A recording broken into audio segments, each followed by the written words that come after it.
Hey everybody, it's your boy Zero here for another Gunpla review. In today's episode, we're going to finally cover the Gundam Aerial from the Witch from Mercury.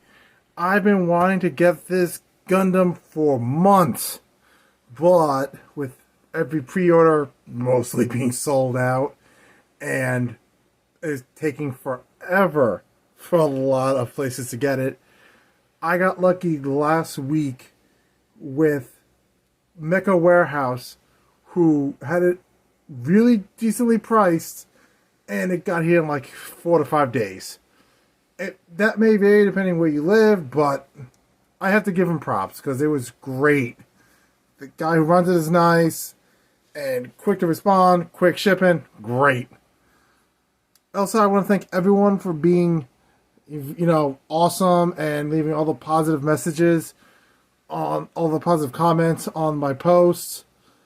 And I figured today I'll do something special for you guys and release this episode tomorrow, which, depending where you are, is Saturday or whenever you're watching it. So thank you for sticking with me, and not this week coming up, but next week I'll be back to my normal recording schedules. So, episodes again will be back on Mondays and Fridays, but this one will be out tomorrow or today, again, depending when you're watching it. And then probably Monday. Not Monday, that's too soon. Probably Wednesday or Thursday for the next episode. And then we'll even back out to have the regular scheduling. So, let's get to the review of the newest Gundam on the block. So, this is the Gundam Aerial with everything that comes in box. Well, not everything. There were 2 plastic pieces that can go here instead of the actual plastic that comes with it, so you have a choice. Honestly, I say go with the plastic, especially if you're just going to use the powered up form in general. Like, if you're going to already use these colors, if you're going to use the colors here, I don't see the point of using the stickers to mimic the same effect. You already have the sticker effect, you already have the effect parts. Use it. So, let's talk about the flaws I've had about this before I talk about everything else that I love about it. There's a lot of hollow parts here, back of the art. There, yep. There's, I guess you can say a lot, but it's only like 2 major ones on the bottom of the feet. It's kind of annoying, but it's nothing too bad. It just annoys me when you could have just had the piece be solid. Because, look, you have so much hollow points all over the foot. You could have just simply had it be a solid piece. I don't know.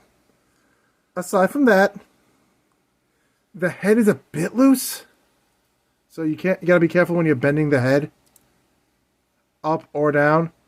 But aside from that, which is not a big deal, as you can see, I went with the red eyes because, well, if you have a choice between cool, relaxing green eyes or menacing red ones, I am always going to go with the red. That's just me. So, with that being said, this has no polycaps whatsoever, which is great. So you won't have the usual decay with the polycaps, because after a while the polycaps have a hard time holding up. That's just how it degrades. But this has 0 polycaps, but be careful with the C-clip foot. They have a bad habit of falling on you through time. So that's what happened to the Master Grade Barbatos. That thing took an L and nearly took me out. So, if you have your Gunpla collection nearby, don't put several heavy pieces by your head. Right above it, specifically. You're going to give yourself a concussion. So, with that being said, that's the knee bend. Glorious. Love it. With the tiniest of front skirts. Also, be careful when you bend the knee. If that piece is right here, if this knee part is right here, that's as high as you're going to get it. So make sure it's out front. Make sure it's over the kneecap. and that's the leg all the way up. You get some toe bendage. The heel can turn around on you. The front of the foot can turn left and right, and down a little. So yeah, there's that. We'll pop off the shield. We'll get to how awesome that is in a second. That's the arm all the way up. Awesome. And of course, this also can bend forward, so you get some decent posing that way. That's the arm fully bent. The hands are just the classic box hand, so you do that. And of course, you have to sandwich in the beam weaponry.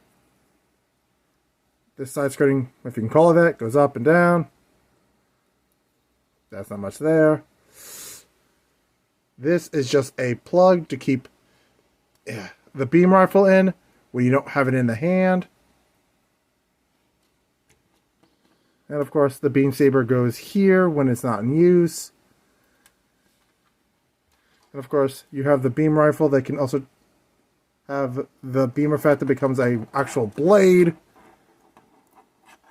If you just slide it in like that, which is awesome. Excuse me. I think I have sinuses, and it's freezing here, so I apologize if I sneeze again during the making of this video. With that being said, the coolest part of this Gundam, well, minusing the design of it, it looks awesome, is the shield, which are the bits, sleeves, staves, I'm just going to call them bits, because that's what they are. They can actually transform into the shield, as you see here, or become armor on this thing, or fly independently of itself, which is awesome. It comes with a simple plug that goes right into either arm. So that's great. So I have the instructions with me, so I'm going to attempt to put the armor, the bits into the armor form, because I'm in, that's what I put it, idiot. So, wish me luck, everybody. So, I'm going to do this off camera because this will just take forever, so give me a second. So, as you can see, this is all the bit funnels, well, bits all attached to the Gundam in its bit form, which is kind of cool. I like it that you don't actually have to keep it in shield mode, unfortunately.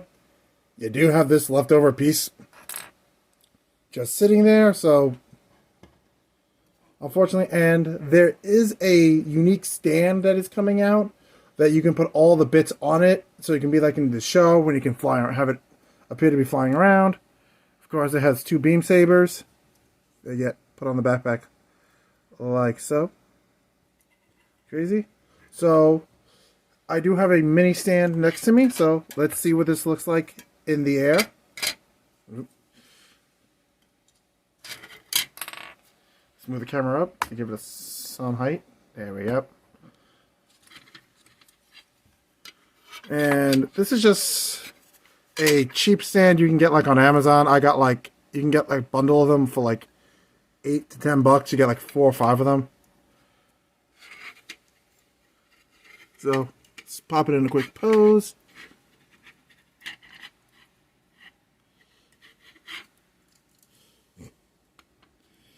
Downside of using a cheap stand, not guaranteed to stay. So, you know, you get what you pay for. Alright, so here it is, kind of floating in the air. So, it actually looks somewhat cooler when it's on a stand. Again, that's my personal bias, but hey. So, let's wrap up this review and talk about, let's summarize this thing, I guess. Okay, so the Gundam Aerial overall is great. I do love the fact that there's no polycap, so it's going to be a solid, sturdy build. Minusing the C-clips, which can be an issue over time. And be careful, because they're so light, you can accidentally break the piece you're trying to shove in. So use a firm but delicate touch. aside from that, I mean, the sticker sheet is a lot, but honestly, if you know what scheme you're going for, you know, and you pick the numbers you're going for. I do recommend some panel lining because there's a lot of white on this, and it would make it, would brighten it a bit. But that's more if you want to get into extra detail and do some extra work. But as it's snapped together out of box, it's great. I have the frac coming in sometime next week, so look forward to that. It's probably going to be after the eclipse because I've been really dying to build the eclipse since I saw it, and I finished building the body. I just got to build the weapons and the shield tomorrow, and I'm golden. But like I said, all in all, I would recommend it. It's a great looking Gundam. It's honestly, out of all the Gunpla I built last year and this year, this just has to be one of my top 30 favorites. There's a lot. Some are great, some are bad. This is really good though, so I would recommend it. I got this at Mecha Warehouse. I will put a link to their website down below. And no, they're not promoting this episode. No, they're not sponsoring me. I'm just promoting them because they got me a Gundam that I was desperately trying to get, avoiding paying scalper prices on Amazon. Yeah, I was about to go that level. Because sometimes Amazon does have good prices. Do not get me wrong. A lot of my Gunpla came from Amazon. But they also have a bad habit of having scalper prices, which is brutal sometimes. Like, I saw one Gunpla there for that's $30 on one website. It's up to $60. It was nuts. But, again, that's me ranting. So, thanks for watching. Thank you for all the kind comments and all that for the anniversary of my grandmother's passing, and with the whole thing with my dog. He's still hurt, but he's getting better. So, keep us in your prayers. Hopefully he'll be running around acting like his fuzzy idiot self soon, because he's getting there. So, thanks for everything. You guys are all awesome. Thanks for watching, and remember to like, comment, and subscribe. I'll catch you guys next week.